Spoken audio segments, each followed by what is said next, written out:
Bueno, en este tutorial se explicará el desarrollo de la fase 3 de la guía de actividades.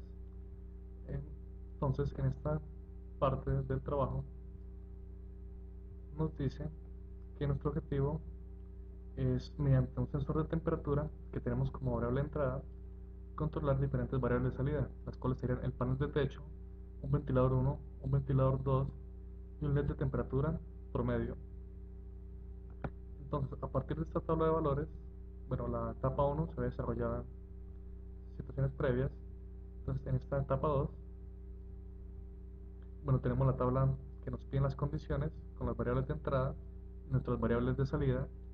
Además, entonces, el sensor de temperatura convertimos el valor como si fuera una entrada de varios ceros y unos, varios bits. Entonces, y las salidas las convertimos también en ceros y unos para poder trabajar. Donde, digamos, un apagar correspondería a un 0, un encender correspondería a un 1. Entonces obtenemos esta tabla, donde los estados de entrada A, B, C, D serían nuestras variables de entrada que, dependiendo de la combinación, representan una temperatura. Además, y pues tenemos nuestras variables de salida. Entonces, para obtener un circuito lógico simplificado, se emplean mapas de Carnot. Para esto, se realiza una tabla de la siguiente manera. En esta parte están las dos variables de entrada A y B, sus posibles combinaciones 0, 0, 0, 1, 1, 1 y 1, 0. Y en esta parte tenemos las variables CD y sus posibles combinaciones 0, 0, 0, 1, 1, 1 y 1, 0. Entonces se procede para cada combinación correspondiente, digamos para el panel, para cada variable se realiza un mapa de Carnot.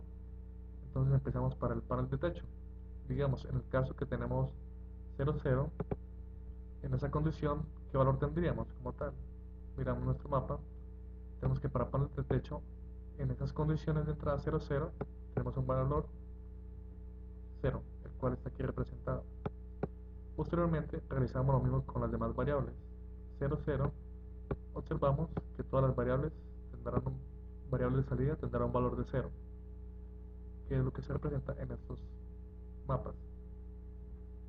Por ejemplo, para el segundo caso, tenemos que solo el ventilador 2 presentaría valor de salida 1 para el valor 0, 0, 10, el cual corresponde a 0, 0, 0, 0, 10. Para el ventilador 2 tenemos un valor de 1, como se observa en el mapa. Entonces, así hacemos con todos los valores hasta completar nuestro mapa de Carnot. El paso siguiente es agrupar valores unos de potencias de 2, ya sean 2, 4, 8. En este caso, los máximos se agrupan de esa manera. Se pueden agrupar incluso elementos que estén en el borde, digamos, este aquí continuaría y se agrupa por completo con este otro. Entonces realizamos esta agrupación en todos los mapas. Con eso se obtienen funciones simplificadas en casos de que no se puedan agrupar, quedarán variables completamente solas. A partir de estas agrupaciones empezamos a observar qué condiciones se requieren para obtener este estado 1. Entonces, para el caso del panel de techo, obtenemos que, por ejemplo, para esta agrupación vertical, se cumple cuando tenemos una A negada, una I negada, digo I y una B negada y una condición de D. Con estas condiciones se logra cumplir esta condición. Y así realizamos para todos nuestros demás grupos de variables, con lo cual se obtienen estas funciones, las cuales representarían el circuito lógico que debemos desarrollar. Entonces, pues, acá un asterisco representa una compuerta lógica I y una suma representa la compuerta lógica O.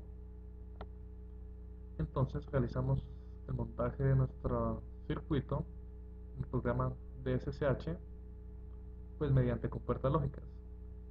Entonces el resultado es el siguiente.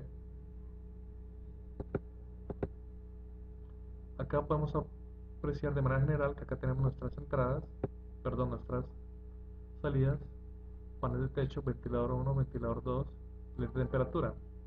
Acá empezamos con, digamos, este tiene 3 entradas, esta sería nuestra compuerta OR.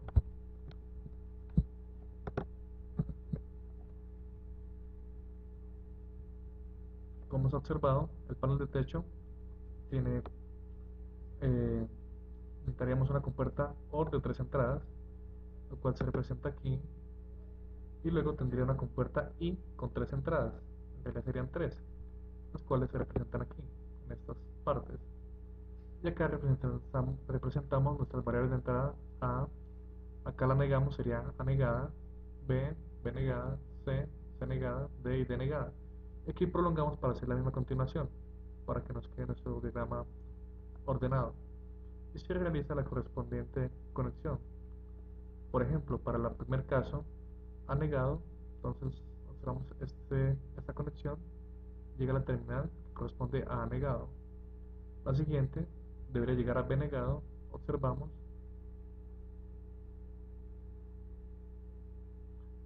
que esta continúa, llegará a B negado, la siguiente debe llegar a D, observamos que está correcto. Se realiza este mismo procedimiento con todas nuestras variables y compuertas hasta obtener este resultado final. Entonces, para hacer una pequeña verificación,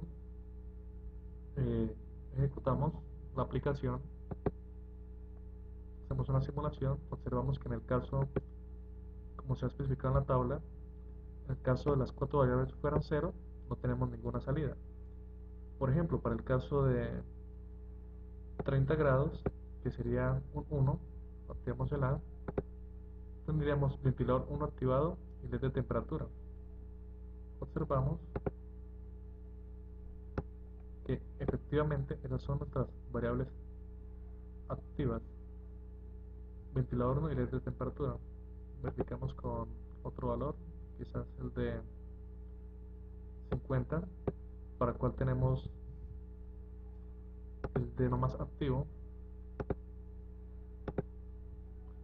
y observamos que se cumple la condición. Tenemos salida en primera, segunda y la última variable, lo cual corresponde a primera, segunda y última variable. Entonces, nuestro circuito cumple con las especificaciones requeridas. Posteriormente, generamos el layout mediante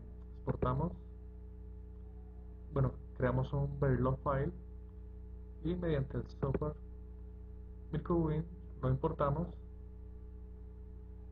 y obtenemos el siguiente layout,